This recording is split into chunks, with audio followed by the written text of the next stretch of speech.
What's up, guys? I'm here with wheydacheese. We now on 2+ Tour. His name's Ryan, right? Yes. So I thought I'd interview him because he's an interesting character. He's got a really cool blog in LVL. I'll link that up.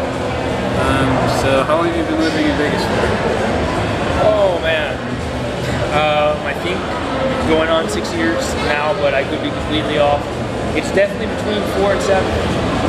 So let's go with. So yeah, it's a lot of drinking in between. So you know things get messed up. You know what happens in Vegas. Oh, 6. I think 6. Okay, cool. Maybe. And what do you like about living here? Like, everything's open pretty much all night. Like, you can go grocery shopping in the middle of the night. You can always find something going on, especially on the weekends. And then everything's pretty cheap here, and everything's kind of revolving, so it doesn't get super old.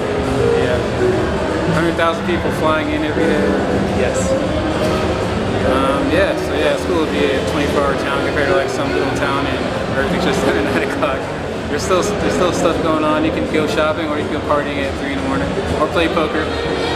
So for people that are like novice poker players that want to improve, what do you think are like the 3 biggest areas they can improve on, or what do you think are the biggest fundamentals? I guess I think most of the people watching would be like a low stakes, no limit players, probably. As far as that goes, hand selection, you know, most players are playing a much wider range than they should be. And various reasons they talk themselves into doing it.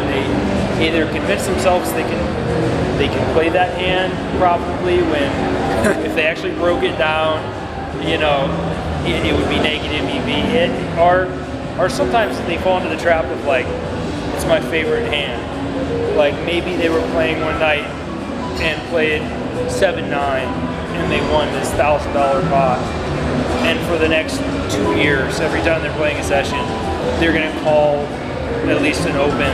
They'll call it from like any position 7-9 because of that time. And that leads into the other thing would be position. Everybody can work on their position. If someone's just starting out or even like a pretty good recreational player, a lot of times they would be a lot more profitable if they just stuck to pretty much just playing hands in position for almost their entire range, except the very top end, maybe opening, you know. And third thing is, I think a lot of people play sessions when they're angry or tired or hungry, any little factor where if they really were in the right frame of mind, they would realize they were burning through money, but they don't.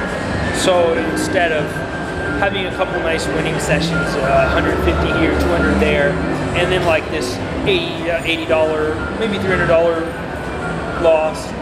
Instead, they've got this like glaring like $800 loss night where it just wiped out like that week or two that they were playing, and not because they convinced themselves it was because they ran bad or just terrible, but like they had something else on their mind. If you're like mad about a girlfriend or like, you know, like your mom's sick or something like that, it's harder to focus and like be in the game if you're thinking about other stuff, and you won't even notice if you're losing a lot, or you won't even notice if you're playing bad. Yeah, so I would say those 3 things. Yeah, so you also mentioned playing tight. Yeah, most people play too loose. Obviously, that's where most money in poker comes from, is people play too loose. A lot of people will say, they'll make excuses, like I see this on 2+2, and be like, I have a post-flop edge, or I have an edge on a post-flop, but like, most of the time, you're not going to realize that, like, or they'll say like, it's just better to play tight. Or they'll say like, I had a read on that guy that like opened, whether, you know, regardless of whether they did have a read on him or not, that's debatable, but that's one guy at a 9 or 10 handed table. If you're gonna like flat his open like in a terrible position just because you want to get him, then you're gonna be in a really bad spot when this other dude over here just like free bets you both and you're out of position. Yeah, so yeah, positions are absolutely critical. I think it's funny because most people, they think a lot more about the value of their cards than like position at the table. Like, especially when you're learning the game, you think more about like hand value rather than position. But it's so important. Like, it's almost like magic. You don't know exactly why it works, but it works. I would go as far as to say that at like a 1-2 game or a 1-3 game, no limit, you're going to be more profitable with like, this is an extreme example, but you're probably going to be more profitable with like a 6-7 suited on the button or in the cutoff than you are with like 9s to jacks kind of range in early position. Because if you're still learning the game and how to get a feel for where you are on a hand, you're going to end up overpaying and like check calling a lot with that jack-jack in early position. Whereas if you had opened, or even limped, I don't like that, but if you opened like on the button with 6-7 of diamonds or something, you're going to be able to play that hand a lot more reliably, and you're going to have information of everyone acting in front of you. Whereas like, if you're out of position, it's like flying blind. If you're in position, you know exactly, you know what everyone else's intentions are. Yeah. It's a lot easier to like, it's a lot easier to bluff, and it's a lot easier to value that. So it's, yeah, it's basically, position is awesome. So don't neglect it. Don't just play under the gun because you're bored. And then like, like a mediocre recreational players are actually going to pay you more when you pick up the top of your range, like on the button or in the cutoff, because they're thinking that you can't have a hand. Because that's why like a button straddle works so well. If you actually pick up like a real hand to put in, you can pretty much grossly overbet it over your button straddle and get zero respect from everybody who left it. Alright, so like, you got any plans for next closing out the year or going into 2017? Oh, not really. I need to, I need to work on getting in more hours, so I get lazy sometimes. I need to fix some other aspects, like I like to, get in the gym and try to eat well, and when I am, I notice a difference in my poker game where I'm playing better and I'm more focused. But on the same hand, with being lazy, I'll get like terrible where I'm just eating like in and out every day, and like, yeah, it's addictive, man. Yeah. It's hooked.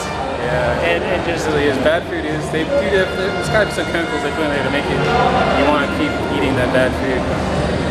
Either that, it's just God made everything that tastes good like bad for you for some reason. Everything that tastes bad is good for you.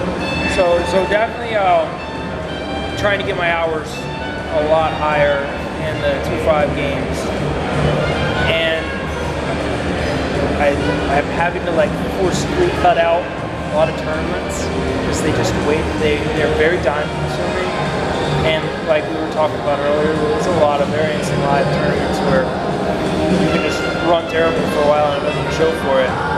Yeah. And I love playing tournaments, so that's something that I have to like make a conscious effort to not play them. I'll probably no more hitting down, no more tournaments. Yes, that would be so much They're better. good in their own way. I mean, I can't argue with In-N-Out. I mean, tournaments can be fun every once in a while, but just grab like a bag of In-N-Out and just sit in the tournament, eating for 16 hours.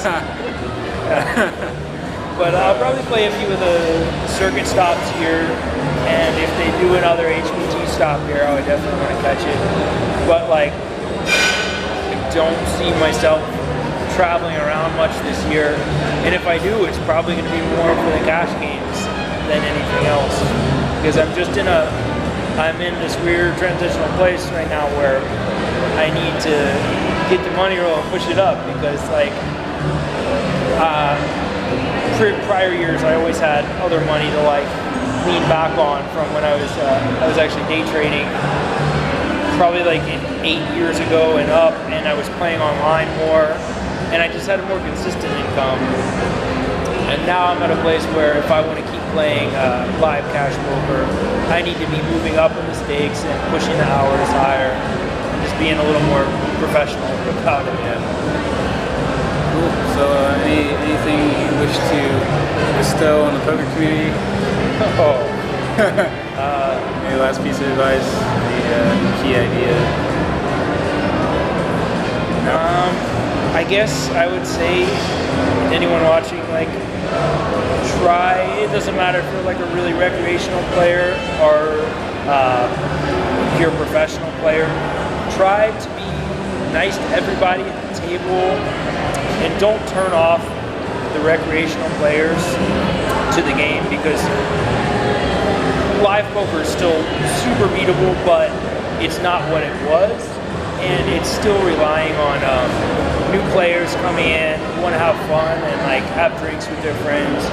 And I see some people just treat them kind of crappy at the table, which turns them off to the game, and they could just get up and go play blackjack, where like me and you out here trying to like scrape out. We need Look at it as customer service. I mean, you don't want to be a dick to your customers. I mean, if they're willing to gamble to get it in with you know, the worst end of it, you want to be very nice to them, be very accommodating. Don't be a douchebag and like insult them. Yeah, you're so bad. In fact, like if you can actually encourage that behavior. Don't discourage that behavior. If you can actually make them have a better time at the table while they're losing money to you, that's just want to make sure they're entertained, make sure they're getting value out of their money. That's the ultimate goal.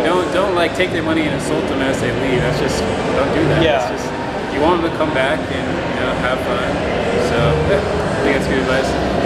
So guess I'll catch you guys later, and I'll link this guy's thread in the